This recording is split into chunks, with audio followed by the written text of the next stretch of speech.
Hello friends, welcome to our channel. నేను మీ అరుణ్. మీరు చూస్తున్నారు Jawan defence academy YouTube channel. Friends, మనకు అస్సాం రైఫిల్ మ్యాన్ కానీ ట్రేడ్ మ్యాన్ టెక్నికల్ సంబంధించి రిక్రూట్మెంట్ అయితే జరుగుతుంది కదా. దీనికి సంబంధించి అప్లికేషన్లో ఫ్రెండ్స్ మీరు డిఫెన్స్ మరియు పారామిలిటరీకి ప్రిపేర్ అవుతున్నారా? అయితే యూఎఫ్జే యాప్ అనేది మీకు చాలా యూస్ఫుల్గా ఉంటుంది. ఫర్ మోర్ ఎక్స్పీరియన్స్ ఫ్యాకల్టీ తోటి మీకు క్లాసెస్ ప్రొవైడ్ చేయడం జరుగుతుంది అతి తక్కువ ఫీజులో. మీకు స్టోర్ ఆప్షన్కి వెళ్తే మీకు ఆర్మీ కానీ, నేవీ కానీ, ఎయిర్ ఫోర్స్ కానీ, కోస్ట్ గార్డ్ కానీ, అదేవిధంగా ఎస్ఎస్జిడికి సంబంధించి మీకు విత్ మెటీరియల్ తోటి అండ్ క్లాసెస్ ప్రొవైడ్ చేయడం జరుగుతుంది. నా కూపన్ కోడ్ యూజ్ చేసుకొని మీరు జాయిన్ అయితే మీకు 500 రూపీస్ డిస్కౌంట్ అయితే రావడం జరుగుతుంది. లో చేయడానికి నేను ఆల్రెడీ వీడియో చేశాను. అప్లికేషన్ ఏ విధంగా ఉంటుంది, ఎలిజిబిలిటీస్ ఏంటి అనేది కూడా వీడియో చేశాను. 2 వీడియోస్ చూడకపోతే కింద డిస్క్రిప్షన్లో లింక్ ఇస్తాను, అక్కడ నుండి అయితే చూడండి. అప్లికేషన్ ప్రాసెస్ టోటల్ వీడియో అయితే చేశాను. అదేవిధంగా మనకు ఇంకొకటి ఏంటంటే, చాలామంది అడిగే డౌట్స్కి అయితే ఈ వీడియో చేస్తున్నాను. అదేవిధంగా ఎంపిక విధానం, సెలక్షన్ ప్రాసెస్ ఏ విధంగా ఉంటుంది, ఎక్కడ ఉంటుంది అనేది మనకైతే క్లియర్గా మనకైతే కొన్ని సెంటర్స్ అయితే మనకి ఇవ్వడం జరిగింది.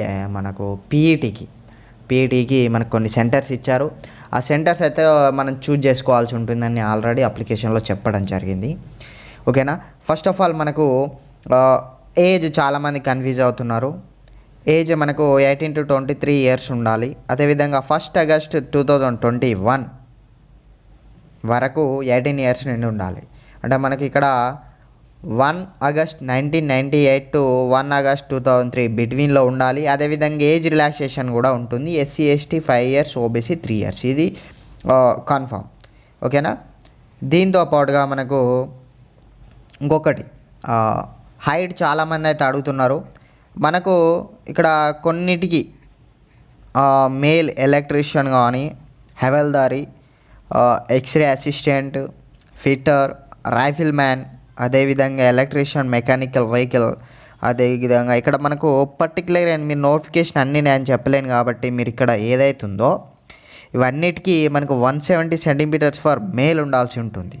ఓకేనా. 170 centimeters హైట్ ఉండాలి. అదేవిధంగా మనకు షెడ్యూల్ ట్రైబల్స్కి మనకు 162.5 centimeters ఉంటే సరిపోతుంది. ఓకేనా. ఇక నెక్స్ట్ రిమైనింగ్ ఏవైతున్నాయో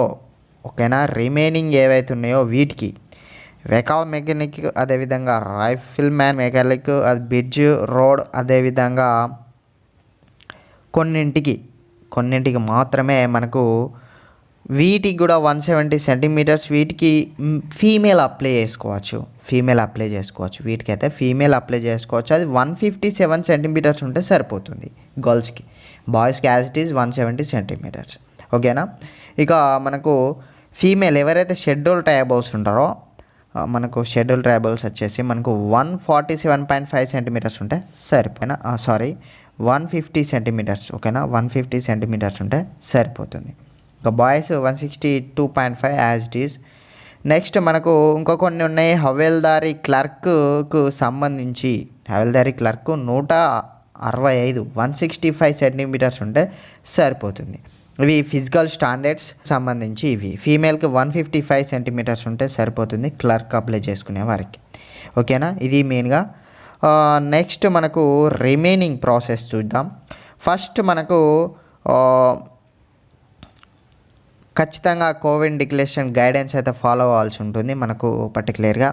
దాంతోపాటుగా మనకు physical efficiency test first stage 1 వచ్చేసి మనకు ఫిజికల్ ఎఫిషియన్సీ టెస్ట్ ఉంటుంది స్టేజ్ 1 వచ్చేసి. ఓకేనా. దీంట్లో మనకి ఏమేమి ఉంటాయి, ఎక్స్పెక్టెడ్ రేంజ్ వచ్చేసి మనకు ఆల్ రేంజ్ వచ్చేసి మనకు ఫర్ మేల్ క్యాండిడేట్స్కి 5 km రన్నింగ్ ఉంటుంది. ఓకేనా. విత్ 24 minutes లోపు 5 km రన్నింగ్ ఉంటుంది. ఫిజికల్ స్టాండర్డ్స్ ఉంటాయి. ఓకేనా. ఇవి మెయిన్గా. ఫర్ ఫీమేల్ క్యాండిడేట్స్ వచ్చేసి మనకు 1.6 km రన్నింగ్ క్వాలిఫికేషన్ ఉంటుంది. విత్ 8 minutes 30 seconds ఉంటుంది. లదాఖ్ రేంజ్ మనకైతే కన్ఫర్మ్ ఇదే. తెలంగాణ అండ్ ఆంధ్రప్రదేశ్ వారికి 1600 meters for female, 5 km for male candidates. ఓకేనా. నెక్స్ట్ మనకు PET for 6 week of date of కన్ఫర్మేషన్కి మనకైతే పీఈటీ అనేది కండక్ట్ చేయడం జరుగుతుంది. ఫిజికల్ ఎఫిషియెంట్ టెస్ట్ అనేది ఖచ్చితంగా మనకైతే ఉండడం జరుగుతుంది పీరియడ్ అయితే. ఇక మనకు ఎవరైతే పీఈటీ పిఎస్టీ మనకు ఫిజికల్ ఎఫిషియెంట్ టెస్ట్ వచ్చేసి ఫిజికల్ స్టాండర్డ్ టెస్ట్ అయిపోతే మనకు నెక్స్ట్ రిటర్న్ టెస్ట్, ఇది క్వాలిఫై అయిన వారికి మనకు రిటర్న్ టెస్ట్ అయితే కండక్ట్ చేయడం జరుగుతుంది. స్టేజ్ 2 ఓకేనా. రిటర్న్ టెస్ట్ వచ్చి స్టేజ్ 2 వచ్చేసి రిటర్న్ టెస్ట్ ఓకేనా. రిటర్న్ టెస్ట్ మనకు దీంట్లో మనకు పర్టికులర్గా మనకి ఎలాంటి ప్యాటర్న్ అయితే ఇవ్వలేదు ప్రజెంట్. ఎన్సిసి సి సర్టిఫికేట్ కానీ ఏ కానీ బి కానీ ఉంటే 5 మార్క్స్ అయితే మనకు 3 మార్క్స్ 5 మార్క్స్ 2 మార్క్స్ అయితే ఇవ్వడం జరుగుతుంది. ఇక్కడ మనకు 100 మార్క్స్ టోటల్ అయితే 100 మార్క్స్కు ఖచ్చితంగా టెస్ట్ ఉంటుంది ఓకేనా. 100 మార్క్స్కి మనకి టెస్ట్ ఉంటుంది. పాసింగ్ వచ్చేసి 35 to 33 మార్క్స్ అని చెప్పేసి ఇవ్వడం జరిగింది పర్సంటేజ్. ఎస్సీ ఎస్టీకి 33 అండ్ జనరల్ ఈడబ్ల్యూఎస్ క్యాండిడేట్స్ 35 ఇచ్చాడు. కాకపోతే కట్ ఆఫ్ పెరిగే ఛాన్సెస్ అయితే ఉంటాయి. ఇది అయిపోయిన తర్వాత మనకు స్కిల్ టెస్ట్ ఉంటుంది, డాక్యుమెంట్ వెరిఫికేషన్ ఉంటుంది ఓకేనా. First PET PST document verification, return test and skill test, తర్వాత మెడికల్ ఎగ్జామినేషన్ టెస్ట్ ఉంటుంది ఓకేనా. షార్ట్ లిస్టెడ్ క్యాండిడేట్స్కి మాత్రమే మళ్ళీ మనకు స్కిల్ టెస్ట్ ఉంటుంది. వాళ్ళకు స్కిల్ టెస్ట్ అయిపోయిన తర్వాత మెడికల్ టెస్ట్ ఉంటుంది. ఇది మెయిన్గా స్కిల్ టెస్ట్ అనేది మనకు ట్రేడ్ వైజ్గా ఉండడం జరుగుతుంది ఓకేనా. ట్రేడ్ వైజ్గా ఉంటుంది. ఏ ట్రేడ్స్కి ఏ ఉంటుందో ఒకసారి అయితే చెక్ చేసుకోండి మెయిన్గా ఓకేనా. Merit list and call of letter ఇవన్నీ కంప్లీట్ అయిన తర్వాత మనకైతే కన్ఫర్మేషన్ ఇవ్వడం జరుగుతుంది.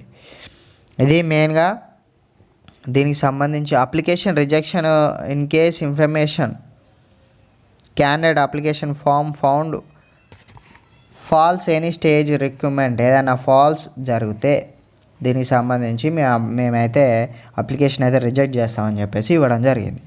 మెయిన్గా ఇవి మాత్రమే. ఇక్కడ మనకు ఏ క్వాలిఫికేషన్ ఏ దానికి ఏంటి అనేది కూడా పర్టికులర్ ఇచ్చారు. ఒకసారి అయితే చెక్ చేసుకోండి ఓకేనా. నేను ఆల్రెడీ మీకు చెప్పడం జరిగింది, ఆ వీడియో చూడకపోతే చూడండి. క్వాలిఫికేషన్స్ అయితే ఇంటర్ తోటి ఉన్నాయి, 10th తోటి ఉన్నాయి, అదేవిధంగా ఐటీఐ తోటి ఉన్నాయి. నెక్స్ట్ మనకు డిగ్రీ తోటి కూడా ఉండడం జరిగింది. 10+2 తోటి డిప్లొమా తోటి కూడా ఉండడం జరిగింది. వీటన్నిటితోటి ఎలిజిబిలిటీస్ ఉన్నాయి. ఏది అని చూసుకొని మనమైతే అప్లై చేసుకోవాల్సి ఉంటుంది. ఇది మెయిన్గా సెలక్షన్ ప్రాసెస్ అయితే ఈ విధంగా ఉంటుంది. మనకు PET PST and document verification, return test and trade test, skill test ఉంటుంది. తర్వాత మెడికల్ డీటెయిల్డ్ మెడికల్ ఎగ్జామినేషన్ ఉంటుంది. దీనికి రీమెడికల్ కూడా ఉండడం జరుగుతుంది. మనకు రీమెడికల్ కూడా కొంతమందికి ఇస్తారు, రీమెడికల్ కూడా ఉంటుంది. తర్వాత మెడికల్ అయిపోయిన తర్వాత మెరిట్ లిస్ట్ ఉంటుంది, కాల్ ఆఫ్ లెటర్, ట్రైనింగ్ ఉంటుంది. ఇది వీడియో నచ్చితే లైక్ చేయండి, షేర్ చేయండి, సబ్స్క్రైబ్ చేయడం మాత్రం మర్చిపోకండి. Signing off.